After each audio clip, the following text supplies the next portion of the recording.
Saudara-saudariku yang terkasih, salam sukacita untuk kita semua. Sudahkah kita memberi senyum hari ini? Rabu 22 Oktober 2025. Hari biasa, pekan biasa ke-29. Kita awali permenungan kita dengan tanda kemenangan Kristus dalam nama Bapa dan Putra dan Roh Kudus. Amin. Permenungan kita diambil dari Injil Lukas bab 12 ayat 39 sampai 48.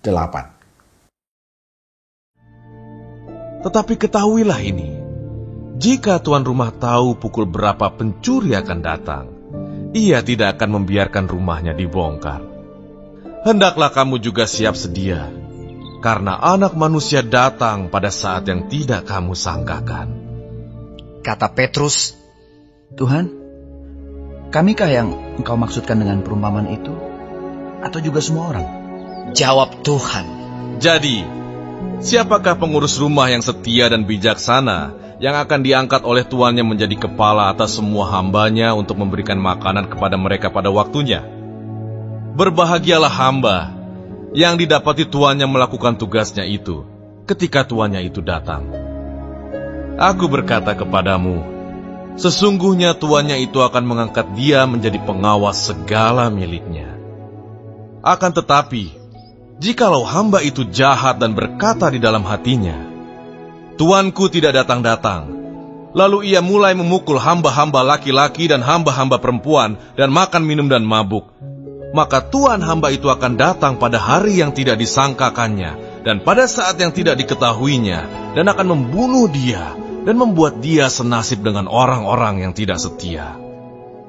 Adapun hamba yang tahu akan kehendak tuannya, tetapi yang tidak mengadakan persiapan atau tidak melakukan apa yang dikehendaki tuannya, ia akan menerima banyak pukulan.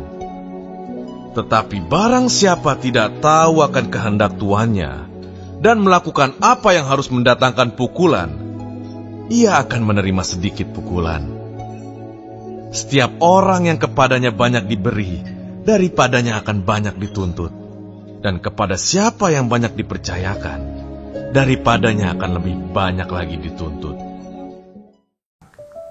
Saudara-saudariku yang terkasih, Yesus dalam Injil hari ini mengingatkan para muridnya, camkan ini baik-baik. Jika tuan rumah tahu pukul berapa pencuri akan datang, ia tidak akan membiarkan rumahnya dibongkar. Hendaklah kalian juga siap sedia. Yesus mengingatkan para murid agar tidak terlena dengan semua yang mereka punyai. Mereka perlu mempersiapkan diri dengan baik. Bagi saya tidak hanya diingatkan kepada para murid, tapi kepada kita semua. Yesus sebenarnya mau mengatakan kepada kita bahwa hidup ini hanya numpang lewat. Pada saatnya kita harus mempertanggungjawabkan kehidupan kita. Sayangnya kita sering mengabaikannya, kita cuek, menunda-nunda, kita merasa tidak terlalu penting untuk memikirkan itu. Kita baru menyesal bila semuanya sudah terjadi. Kita marah, kita jengkel, kita kecewa, tapi semua sudah terjadi. Semua sudah terlambat. Padahal pesan itu sudah terus disampaikan kepada kita. Dan pesan itu sangat jelas untuk kita. Kita harus siap sedia. Harus berjaga-jaga. Karena kematian kita tidak bisa kita duga-duga. Tuhanlah yang menentukan semuanya itu. Lalu cara kita berjaga-jaga adalah dengan terus mendekatkan diri pada Tuhan. Menghidupi cara hidup Tuhan dalam kehidupan kita. Menjadi orang baik, orang benar, yang berkenan pada Tuhan dan sesama kita. Saudaraku terkasih, tujuan hidup kita adalah kesatuan, kebersamaan dengan Tuhan. Maka sekarang saatnya bagi kita untuk melakukan yang terbaik. Jadilah waktu kita waktu yang berahmat bersama Tuhan. Dan jadilah hidup kita berkat bagi banyak orang. Itulah yang perlu kita lakukan dalam kehidupan kita. Amin. Semoga Allah yang Maha Kasih memberkati saudaraku sekalian, Bapa, Putra, dan Roh Kudus. Amin. Roh Kudus Nazaret, doakanlah kami. Amin. Berkah dalam.